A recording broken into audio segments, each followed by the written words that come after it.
የተመሰገነ ይሁን። ያው እንግዲህ ቤተሰብ እንደተባልኩት ቤተሰብ ነኝ። እንደምን አደራችሁ እንደምን አላችሁ ነው የምለው። ጌታ ይመስገን። ቤተሰብ እግዚአብሔር የተመሰገነ ይሁን። መንገዱ ረጅም ነበረ። በአሁኑ ደግሞ ትንሽ ከብዶኝ ግን በልቤ ያለውን ሳይሆን እዛም ሐሳብ እግዚአብሔር የሰጠን ሐሳብ አለ በአውስትራሊያ አደላይድ ሲቲ እሱን ነው ማካፍላችሁ። ደግሞ በዛ ያለች ቤተክርስቲያን የቤቴል ቤተክርስቲያን ሰላም ብለዋችኋል። ሰላምታ አቀርባለሁ።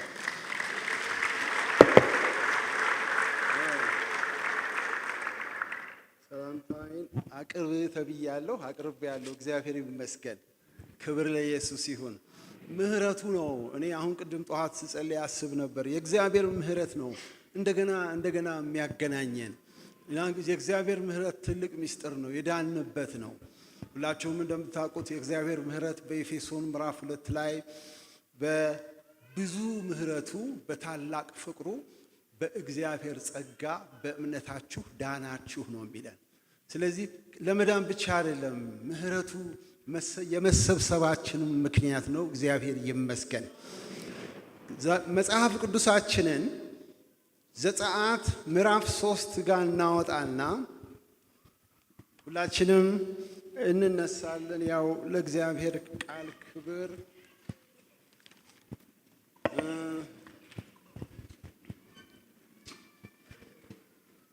ዘጸአት ምዕራፍ 3 ከቁጥር 9 ጀምሬ ባንቦ ወይም ከ9 ጀምሬ ያለን በጌታ በኢየሱስ ክርስቶስ ቅዱስና ዘላለማዊ ስም አነባዋለሁ። እግዚአብሔር ዛሬ ከእኛ ጋራ እንደሆነ ነው የሚያረጋግጥልን። እግዚአብሔር ከእኛ ጋራ ነው። አሜን። ድጋሜ እዛ የለሁበት አገር ድጋሜ ስለዚህ ነገር ስናገር እውነት ነው ያሉኝ ብዙ ሰዎች አሉ። ሁል ጊዜ ዕለት እግዚአብሔር ከኔ ጋር ነው የምንልበት ዘመን ውስጥ ነው ያለ ነው። ላንበው። እነሆ እስራኤል ጩኸታቸው ወደ እኔ ወጣ። ከቁጥር 9 ጀምሬ ግብፃውያንም የሚያደርጉባቸውን ግፍ ደግሞ አየሁ። አሁንም ና ሕዝቤን እስራኤልን ልጆች ከግብፅ ታወጣ ዘንድ ወደ ፈርዖን እልክሃለሁ። ሙሴም እግዚአብሔርን ወደ ፈርዖን የሚሄድ የእስራኤል ልጆች ከግብፅ የማውጣ እኔ ማን ነኝ አለው። እርሱም እግዚአብሔርን ነው። እርሱም በእውነት እኔ ከአንተ ጋር እሆናለሁ፣ እኔም እንደ ላኩህ ምልክት ይሁንልህ። ይህን ነው እንደ ላኩህ ምልክቱ ይህ ነው። ሕዝቡን በግብፅ ባወጣህ ጊዜ በዚህ ተራራ ላይ ለእግዚአብሔር ትገዛላችሁ። ቁጥር 12 ግማሹ ላይ ያለው ሐሳብ እርሱም በእውነት እኔ ከእናንተ ጋር እሆናለሁ። አሜን። ይህንን እንደ አርስት እንይዝና እንጸልያለን። በእውነት እግዚአብሔር ከእኛ ጋር ነው። ይህንንም ጸሐፊው መንፈስ ቅዱስ ነው። በማዳነቅ አይደለም ያለው። እግዚአብሔር ሙሴ እንዲቀበል እግዚአብሔር ሐሳቡን ዓላማውን ለመፈጸም እውነት የሚለውን ነገር ጨመረ። ቅዱስ ሆይ እናመሰግናለን። አምላካችን መሐሪና የፍቅር አምላክ፣ ታጋሽ አምላካችን መልካም አምላካችን ደግና ሩህሩህ አምላክ እግዚአብሔር እኛ እንኳን ሳንፈጠር እኛ ጥርኛ አፈር ሳይሰራ ይላል ምሳሌ ላይ ጌታ ሆይ አንተ ደግ ነህ፣ አንተ ልዑል ነህ፣ አንተ ፍቅር ነህ፣ አንተ ቸር ነህ። ጌታ እግዚአብሔር አምላክ ሆይ በዚህ ስፍራ ደግሞ ለባሪያ ከዘመናት በፊት የተናገርከው ዛሬም ለእኔና ለዚህ ሕዝብ አሁን በፊትህ ላለነው ሁሉ በእውነት እግዚአብሔር ከእኛ ጋር ነህ። እግዚአብሔር የተመሰገነ ይሁን። ሃሌሉያ። ኦ ጌታ ሆይ ስራ ድንቅ ነው፣ ስራ ድንቅ ነው፣ ስራ ድንቅ ነው። ባንተ አረግም ከሰው ልዩ ነው ጌታ ከአእምሮ በላይ ነው ጌታ ሆይ ጌታ ሆይ ስራ ድንቅ ስራ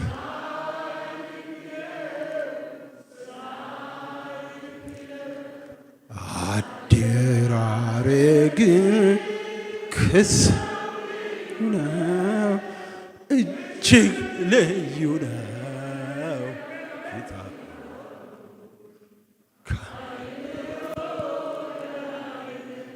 ጊዜ የማይለውጠው የኛ ጌታ ለምን ማይረት እወድሃለሁ ኢየሱስ አንተ ነህ ሕይወቴ ጊዜ የማይለውጠው ጌታ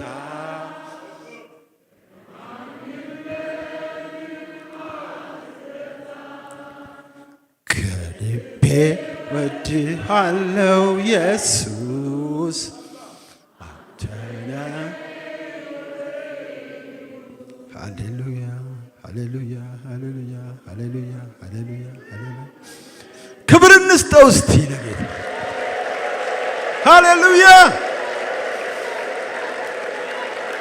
የጌታ ማሙት በእውነት ከኛ ጋር እንዳለህ መንፈስ ቅዱስ ይመሰክርልናል እግዚአብሔር ከኛ ጋር ነው እንዲሁም በተጨማሪ ጌታችንና መድኃኒታችን ኢየሱስ ክርስቶስ በማቴዎስ ወንጌል ምዕራፍ 28 20 ላይ ወደ ህዝቡ ወደ ተሰበሰቡት ከማረጉ በፊት ቀረብ ብሎ ይላል የእግዚአብሔር ቃል ስልጣን ሁሉ በሰማይና በምድር ተሰጠኝ እንግዲህ ሂዱና ወደ ዓለም ሁሉ ለፍጥረት ሁሉ ወንጌል እየሰበካችሁ ያመኑትን ደቀ መዝሙር አርጓቸው ካለ በኋላ እኔ እስከ ዓለም ፍጻሜ ድረስ አብሬያችሁ ነኝ የተረጋገጠ ነገር ነው አሜን በብሉይ ብቻ በአዲስ ኪዳን ሌላም ቦታ አለ ግን ወገኖች ሆይ እግዚአብሔር በክርስቶስ ከኛ ጋር ነው ጌታ ይባርካችሁ ቁጭ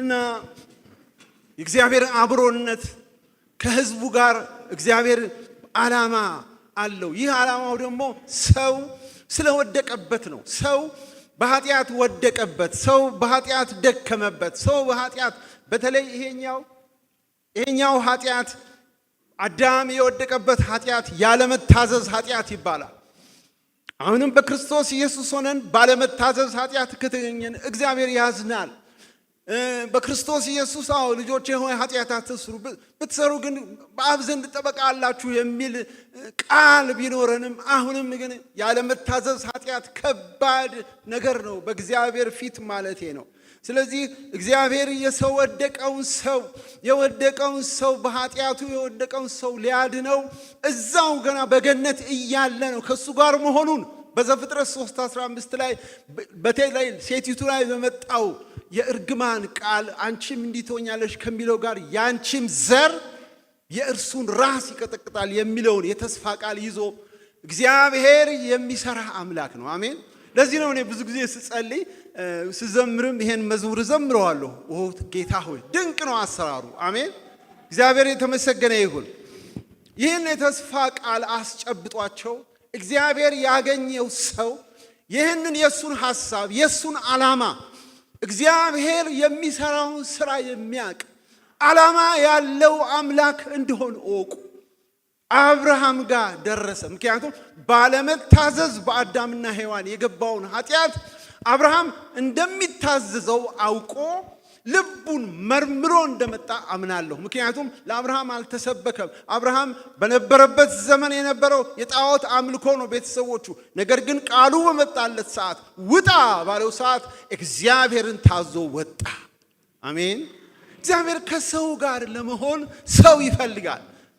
በመጨረሻ ይህንን ትልቅ ሐሳብ ቅድም ያነበብኩላችሁ ክፍል ዘጸአት ምዕራፍ 3 ቁጥር 12 ላይ ሙሴ ጋር የመጣው እግዚአብሔር በግብጽ ብዙ 420 ዓመት ከኖሩ በኋላ ከ420 ዓመቱ በኋላ እግዚአብሔር አየ፣ እግዚአብሔር ሰማ። ዛሬም እንደዚሁ አይነት አምላክ ነው የምናመልከው። አሜን። እግዚአብሔር አየሁ አለ እዛ ዘጸአት 3 ላይ እግዚአብሔር ሰማሁ አለ። አሜን። ደሞም እግዚአብሔር ወረድኩ አለ። አሜን። እንዲሁ ነው። ሙሴ ግን የራሱን ስራ የሚኖር እግዚአብሔርን የሚወድ ስለ እግዚአብሔር ከግብፅ የወጣ ለእግዚአብሔር የቀና ሰው ነበር። የግብፅን ጮማ እምቢ ያለ የጠላ፣ በተለይም ደግሞ የፈርዖን የልጅ ልጅ ሁን ሲባል እምቢ ይላል መጽሐፍ ቅዱስ በዕብራውያን 11 ላይ እንደዛ ይላል አይደለ? ይህ ሰው የአማቹን በጎች እየጠበቀ በዚያ ተራራ ስር ቁጭ ብሎ ቀና ሲል ሲመለከት እሳት ያያል። ቁጥቋጦ አይቃጠልም፣ ነገር ግን እሳት ነው። ይህን ታምር ልይ ብሎ ወጣ። ተራራውን ሲወጣ ሙሴ ከዛ ከቁጥቋጦ ውስጥ ካለው እሳት አንድ ድምፅ መጣ። በስሙ ጠራው። አሜን። ታውቃላችሁ በስም እግዚአብሔር እንደሚያቀን በስም ያቀናል እግዚአብሔር። በዚህ አሁን እናት አባቶቹ በሰጣችሁ ስሞች ስማችሁ በስማችሁን ያቀናል እግዚአብሔር። ሙሴ ሙሴ ወደዚህ አትቅረብ፣ የቆምክበት ስፍራ የተቀደሰ ነው፣ ጫማህን አውልቃለሁ። ሙሴም ወደ እግዚአብሔር ያይ ዘንድ ፈርቷልና ፊቱን ሸፈነ ይላል። እግዚአብሔርም መናገር ይቀጥላል። እኔ የአባቶችህ የአብርሃም የይስሐቅ አምላክ ነኝ። ኢየሱስ ጌታ ነው። አሜን። ከዛ በኋላ ለሙሴ መልእክቱን ቅድም እንዳነበኩት ይነግረዋል። ወደ ግብፅ ትወርዳለህ፣ በፈርዖን ልካሃለሁ አለው። ሙሴ ግን ምን አለ? እኔ ማን ነኝ? ይሄን ነገር ብዙ ጊዜ አገልግየዋለሁ። ነገር ግን አንድ የገባኝ ነገር አለ። ሙሴ ማን ነኝ እኔ ወደ ግብፅ የምወርደው የእስራኤል ልጆች ከግብፅ የማወጣው ሲል እግዚአብሔር አምላክ በሙሴ ያበረታተዋል። በኋላ በተለይ ዘጸአት 4:12 ላይ ሂድ አሁን እኔ ካንተ ጋር እወጣለሁ፣ ቃሌን በአፍህ ላይ አደርጋለሁ አለ። አሜን። በሙሴ እግዚአብሔር ሰራ። ሙሴ በጣም ትሁት ሰው ነው። ሙሴ ትህትናው ነው እኔ ማን ነኝ ያሰኘው። ነገር ግን ታሪኩ ብዙ ነው፣ ወደዛ አልገባም። እግዚአብሔር በእውነት ሙሴ ጋር እሆናለሁ እንዳለ በእውነት ሆኖ ህዝቡን ከባርነት አወጣቸው። አሜን። ይህ የመጀመሪያው ሐሳብ ምንድነው? እግዚአብሔር ወደ ሰው ሲመጣ፣ እግዚአብሔር አንድ ሰው ሲፈልግ፣ እግዚአብሔር አንድ ሰው ሊሰራበት የራሱን ሐሳብ ሊሰራበት ሲፈልግ እግዚአብሔር በዛ ሰው የሚያወጣው ነገር አለ። አሜን። በቤተሰብ ደረጃ እንኳን ቢሆን በአገር ደረጃ ቢሆን እግዚአብሔር አምላክ ሊሰራ ሲፈልግ ምንም አይነት ነገር ከዛ ሰው አይፈልግ። ከሙሴ ምንም አይፈልግም። ነገር ግን መቀበል ብቻ ማመን ብቻ ነበር። ስለዚህ ይሄን ነገር እንዲቀበል ሙሴ እግዚአብሔር ምን አለው? በእውነት እኔ ካንተ ጋር እሆናለሁ። አሜን። ይህ ታላቅ ዓላማ ነው። ይህ የእግዚአብሔር ሐሳብ ነው። ይህን ህዝቡን ከባርነት ማውጣት ያበዛውን በእስራኤል በግብፅ ያበዛውን ህዝብ አውጥቶ መባረክ ዓላማው እግዚአብሔር አውጥቶ አድኖ መባረክ ነው። አሜን። ይሄን ያዙልኝ። እግዚአብሔር ዓላማው ከሰው ጋር የሚሆነው ከናንተ ጋር ነኝ የሚለው ከህዝብ ጋር የሚሆነው ከተለያየ የመረጣቸው ባሮች ጋር የሚሆነው እግዚአብሔር ሊያድን ነው። ያዳነውን ህዝብ ሊያወጣ ነው። ያወጣውን ህዝብ ሊባርክ ነው። አሜን። ስለዚህ ይሄ ነገር ሙሴ ጋር አልቆመም። መጣና ኢያሱ የሚባል ጎልማሳ ወጣት ሰውን እግዚአብሔር አገኘ። እግዚአብሔር ያግኛችሁ። እግዚአብሔር ለስራው ያግኛችሁ። ልብን ነው እግዚአብሔር የሚመለከተው። በዚህ ዘመን ብዙ እንማራለን፣ ብዙ እንሰበካለን። እግዚአብሔር ግን አሁንም ልክ ዳዊትን እንዳየ ልብን ይመለከታል። እግዚአብሔር ቅንነትን ይመለከታል። እንደውም ሙሴ ዳዊት እኮ መስክሯል። አምላኬ ሆይ አንተ ኩላሊትን እንድትመረምር ቅንነትን እንድትወድ አውቃለሁ አለ። አንደኛ ዜና ምዕራፍ 29 ላይ። ስለዚህ ኢያሱ ጋር ሲደርስ ግን በጣም የሚያስገርም ነገር ነው። ብዙ ጊዜ ይህንንም አንበነዋል። ከዘዳግም 31 ጀምሮ እግዚአብሔር ምን ይለዋል? እኔ ካንተ ጋር ነኝ፣ ጽና። እንደገና ኢያሱ ምዕራፍ 1:5 ጀምሮ እኔ ካንተ ጋር ነኝ። በኋላ አንቡትና ጽና። 6 ጊዜ እግዚአብሔር ኢያሱን ጽና ብሎት ነበር። ይሄ ነገር ምን ብዬ ነው ያሰብኩት? እግዚአብሔር ኢያሱን ጽና የሚለው እርሱ ከእርሱ ጋር እንደሆነ እንዲያምን ነው። አሜን። ካልጸና ኢያሱ ካልጸና ለሕዝቡ ሄዶ በእምነት ካልተናገረ ይሄን ስብከት ሕዝቡን ካልሰበከ ዮርዳኖስን መሻገር የለም። የእግዚአብሔርም ሐሳብና እቅድ አይከናወኑም። ስለዚህ እግዚአብሔር ከኛ ጋር መሆኑን ማረጋገጫ አንዱ ማረጋገጫ እግዚአብሔር ጽኑ ጸንተን ስንቆም። አሜን። ዛሬ ከኛም ጋር ነው እግዚአብሔር። ስለዚህ እግዚአብሔር አምላክ ከኛ ጋር ያለው አምላክ በእያንዳንዳችን በግልም ባርኮትን በግል ሰላምን በግል መሻገርን በዘመን መሻገርን ብቻ አይደለም በብዙ ነገር እንሻገራለን እንዲሆን እግዚአብሔር አምላክ ጽኑ የሚለን ከኛ ጋር መሆኑን እንዲረጋገጥ። አልገባችሁም መሰለኝ? እግዚአብሔር ጽኑና ቁሙ የሚለን እርሱ ከኛ ጋር መሆኑን ማረጋገጫው አንዱ ይሄ ነው። አሜን ሃሌሉያ። ጸንተን ስንቆም ወደ ግራም ወደ ቀኝም ሳንል ጸንተን ስንቆም የእግዚአብሔር ሐሳብ ይከናወናል። አያችሁ፣ መከናወን የሚጀምረው ከእግዚአብሔር ነው። ጉዳዩ እግዚአብሔር ካንቺ ጋር ነኝ፣ እግዚአብሔር ካንተ ጋር ነኝ ያለው እግዚአብሔር ሊያሻግር ነው፣ እግዚአብሔር ሊያድን ነው፣ እግዚአብሔር ሊባርክ ከሆነ መጀመሪያ የሱ ሐሳብ የሱ ስራ ነው የሚከናወነው። የመከናወን ሚስጥር እንደገባኝ ከሆነ እግዚአብሔር ሲያከናውንለት ሰው ደግሞ ይከናወንለታል።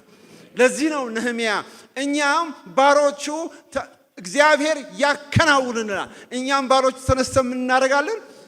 መከናወን የቀደመበት እግዚአብሔር የተመሰገነ ይሁን። ስለዚህ ጸንተን ስንቆም ወገኖቼ ሆይ መታገሳችን፣ ጸንቶ መቆም ማለት መታገስ ነው።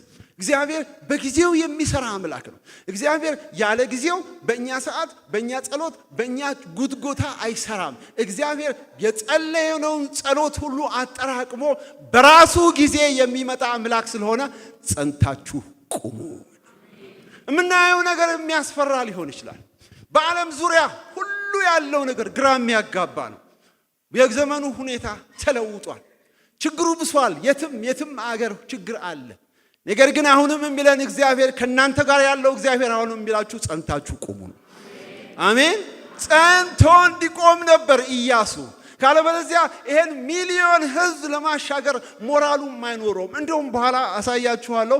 ቁጥር 9 ላይ የሚገርም ነገር አለ። ጸንቶ መቆም በጊዜው የሚሰራው ለእግዚአብሔር መመቸት ነው። አሜን። ብዙ ነገር እኮ አለ በቤተሰብ ይገባኛል። በራሴም ብዙ ነገር አለ፣ ብዙ የሚያገላብጠን ነገር አለ። ምክንያቱም ጌታ ኢየሱስ ክርስቶስ ነግሮናል፣ በዚህ ዓለም ሳላችሁ መከራ አለባችሁ። እንኮ ይሄንን እኮ ጌታ ሳይሰቀል ሳይሞትልን ነው አስቀድሜ ልበላችሁ ብሎ። በዛ ሰዓት ብዙ ሰዎች ሊመለሱ ይችላሉ። አይደለም፣ እውነቱ መነገር አለበት። በዚህ ዓለም በክርስትና ስንኖር ወገኖች ሆይ መከራ አይቀርም፣ ይመጣል። ነገር ግን አይዟችሁ አለ ጌታ። እኔ ዓለምን ብየዋለሁ፣ እስቲ አሸንፌዋለሁ ብሎ በቃ ጌታ የተመሰገነ ይሁን። ጸንቶ መቆም ወገኖች በእግዚአብሔር ሐሳብ ውስጥ በእግዚአብሔር ጊዜ ውስጥ መኖር ነው። ጸንቶ የቆመ ሰው በቃ የሚኖረው ቤት ይኖረዋል፣ በተለያየ ነገር ይኖረዋል። ነገር ግን በእግዚአብሔር ሕልውና ውስጥ የሚመላለስ ሰው ነው።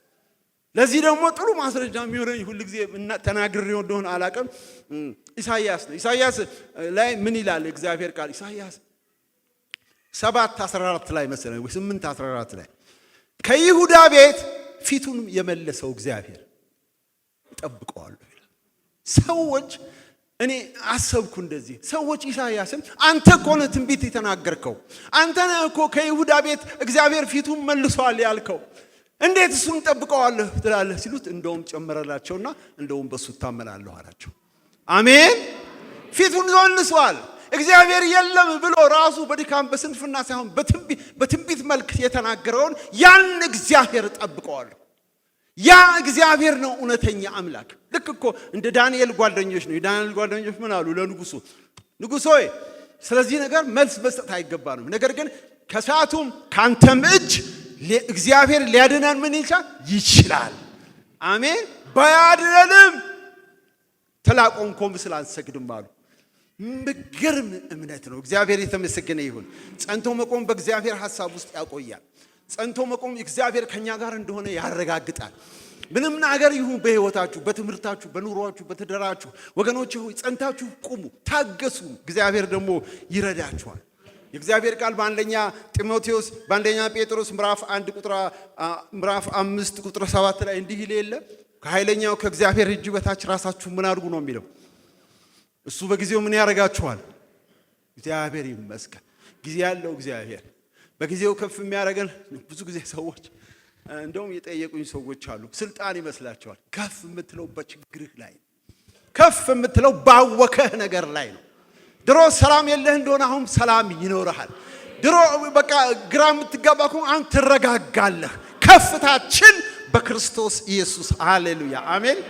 እግዚአብሔር የተመሰገነ ይሁን። በዕብራውያን 10:36 ላይ የምወደው ቃል አለ።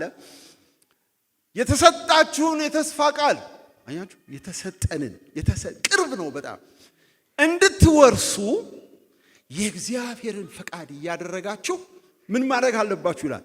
መጽናት አለባችሁ።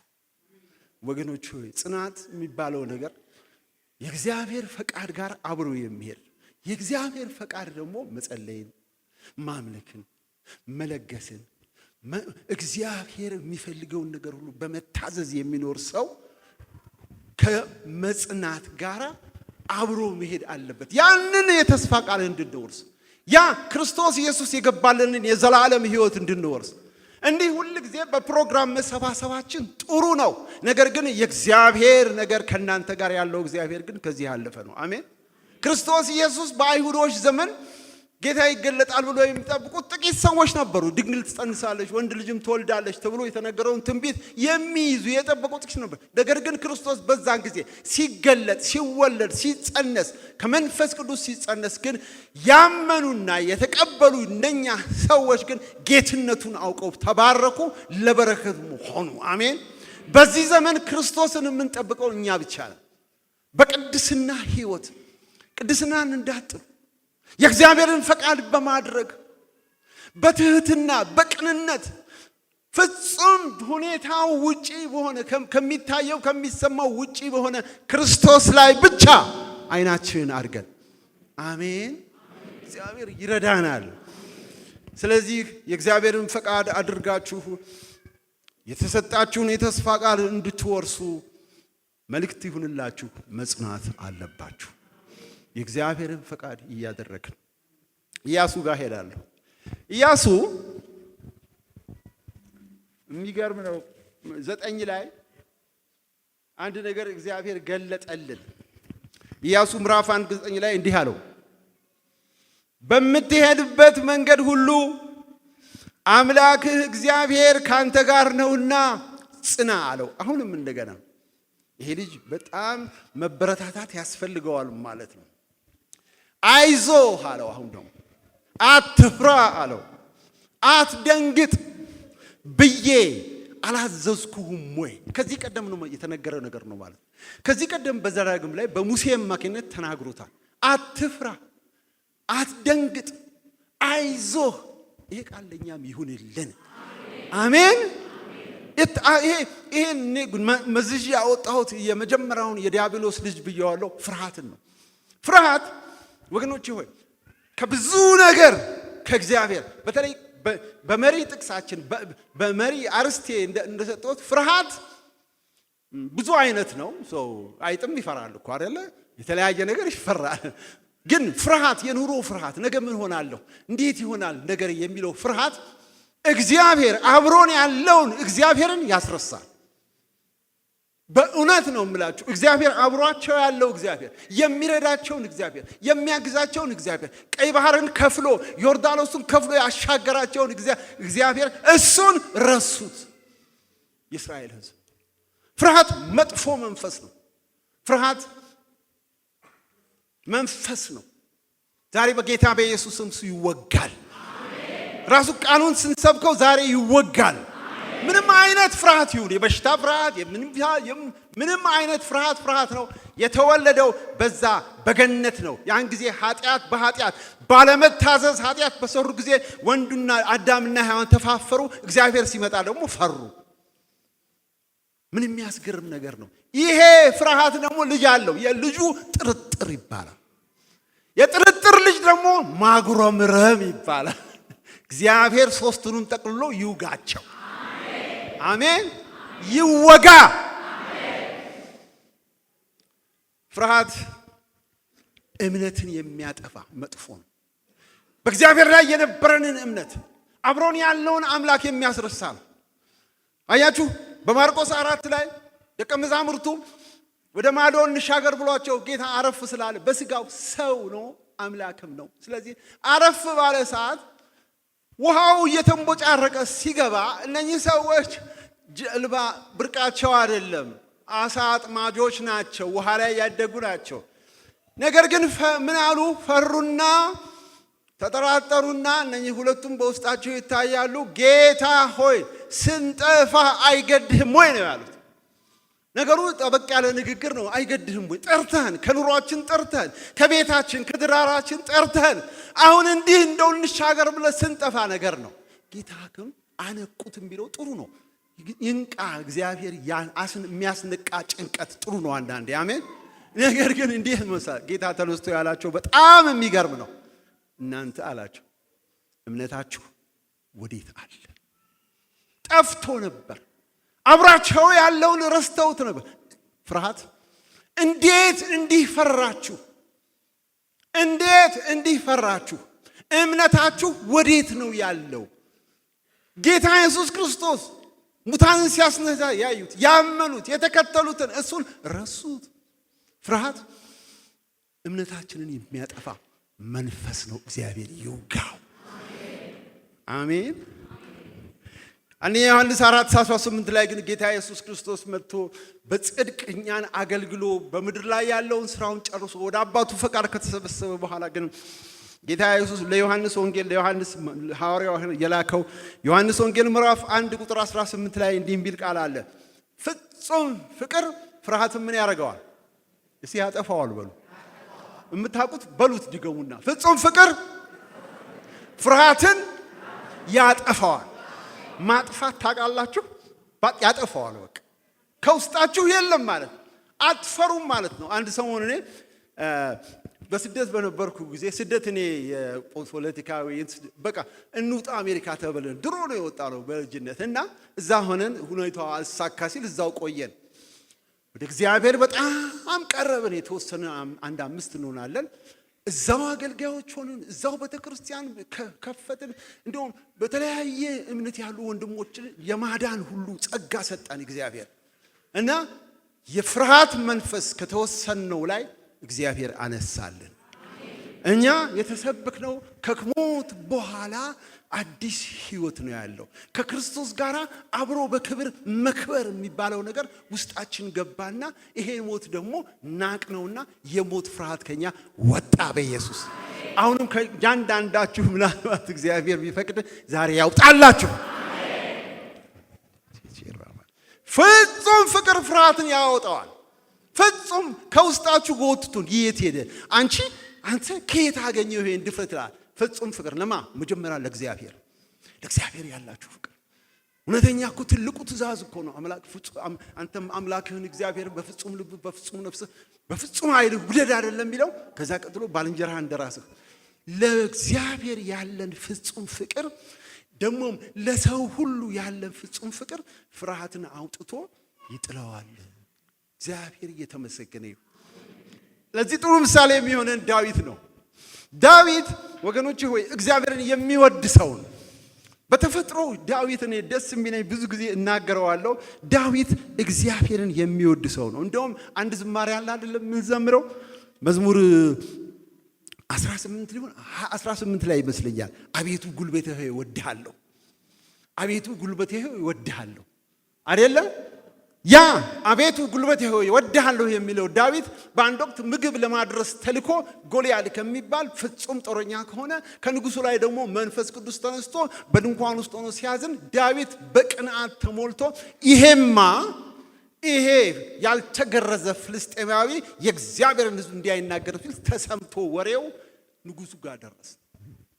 ወገኖቼ ዳዊት ታሪኩን ታውቁታላችሁ። ዳዊት በጎልያድ ፊት ያቆመው ለአምላኩ ለእግዚአብሔር የነበረው ፍቅር ነው። ስለዚህ ከዳዊት ውስጥ ምን ሆነ? ፍርሃት ወጥቷል። አንተ አለው እኮ ሲያየው ያ እኔ እገልሃለሁ ነው ያለው ጠንዝዤ እንደንትን። ዳዊት ግን እንዲህ አየውና ከእግዚአብሔር አይበልጥ። ግዙፍ እኮ ነው፣ ግን በዳዊት እይታ ከእግዚአብሔር አይበልጥም።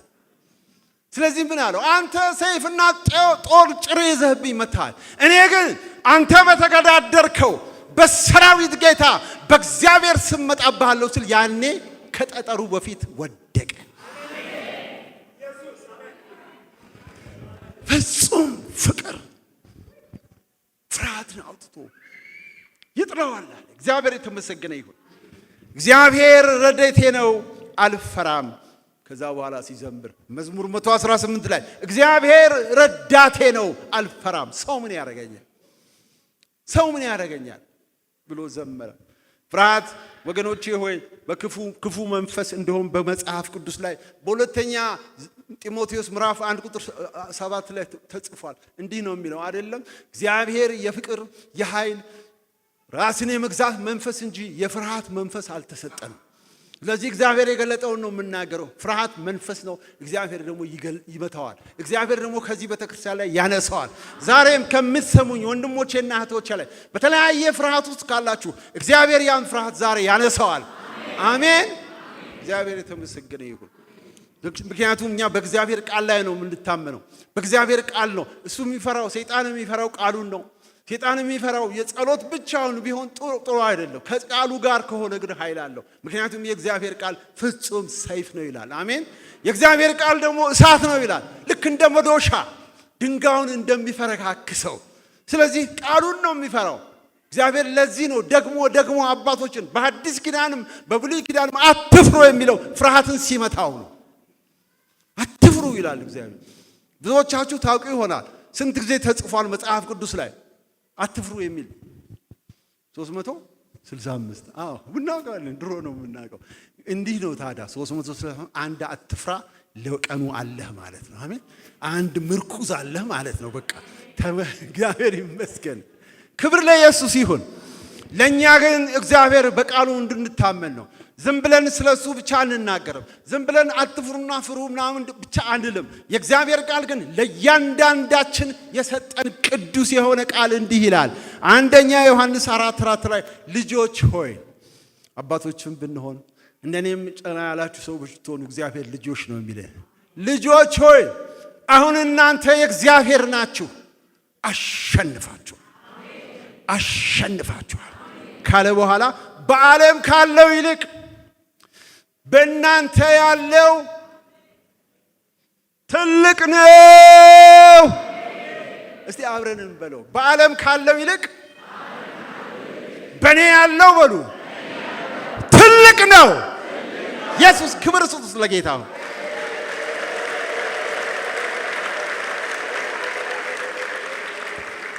አሜን። ስለዚህ እግዚአብሔር ከኛ ጋር ነው። እግዚአብሔር በምንም ውስጥ ብትሆን ካንተ ጋር ነው። ብቻ ክርስቶስ ይኑር እንጂ እግዚአብሔር ካንተ ጋር ነው። ክርስቶስ ያለው ሁሉ ውስጥ እግዚአብሔር አለ። በድካምህም አለ። በሁሉ ነገራችን በምንወጣበት እሱ መንፈስ ነው። ዘላለማዊ አምላክ ነው። የትም ይሁን መቼ ምንጊዜም እግዚአብሔር ከእያንዳንዳችሁ ጋር ነው። ሃሌሉያ። የእግዚአብሔር ብሩክ ቃል እግዚአብሔር ከኛ ጋር እንደሆነ የሚያስረዳ ለሁላችሁም ትቼ ምናልባትም እንደገና ከመጣሁ ደግሞ ምናልባት እዚሁ ያለሁ ከደገምኩኝ የእግዚአብሔር ፈቃድ ነው የሚሆነው። ዛሬ ግን ኢሳይያስ 41ን እናወጣለን። ሁላችንም መጽሐፍ ቅዱስ የያዝን ሁላችንም ኢሳይያስ 41ን እናወጣለን። እናወጣና 9ን ከ9 መጨረሻውን ያለውን ጀምሬ ያነብና እንጸልያለን። ሃሌሉያ። 9 መጨረሻው እንዲህ ይላል። አልጥልህም ያልኩህ ሆይ። ስንት ጊዜ እግዚአብሔር አልጥላችሁም ብሏል። ስንት ጊዜ በስንት ሰባኪ በስንት እግዚአብሔር ባሮች አልተዋችሁም ብሏል። ዛሬም ደግሞ እግዚአብሔር እንዲህ ይበላችሁ፣ አልጥላችሁም ያልኳችሁ ወይ እኔ ቁጥር 10 ካንተ ጋር ነኝ፣ ካንቺ ጋር ነኝ። አትፍራ፣ አትፍሪ፣ እኔ አምላክህ ነኝና፣ እኔ አምላክሽ ነኝና። አትደንግጥ፣ አትደንግጪ። አበረታሃለሁ፣ እረዳሃለሁ፣ በጽድቄ ቀኝ ደግፌ ይዛለሁ። ሃሌሉያ! ክብር ክብር ክብር ክብር ክብር።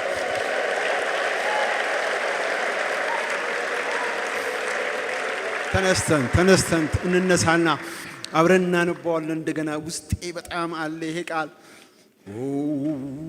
አልጥልህም ያልኩህ ሆይ አልጥልሽም ያልኩህ እኔ ከአንቺ ጋር ነኝ። አትፍሪ፣ አትፍራ፣ እኔ አምላክህ አምላክሽ ነኝ።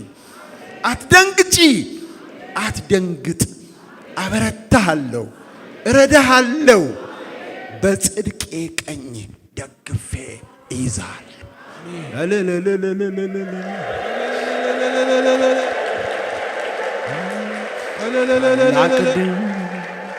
ታላቅ ድንቅ አምላክ ነው።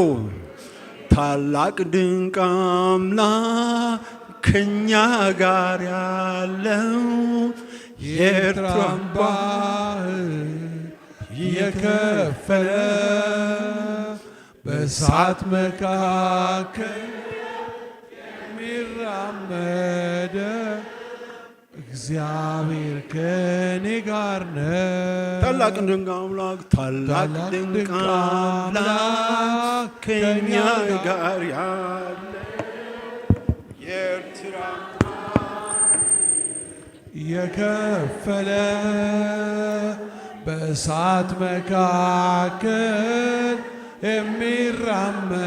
የሚራመደው እግዚአብሔር ከኔ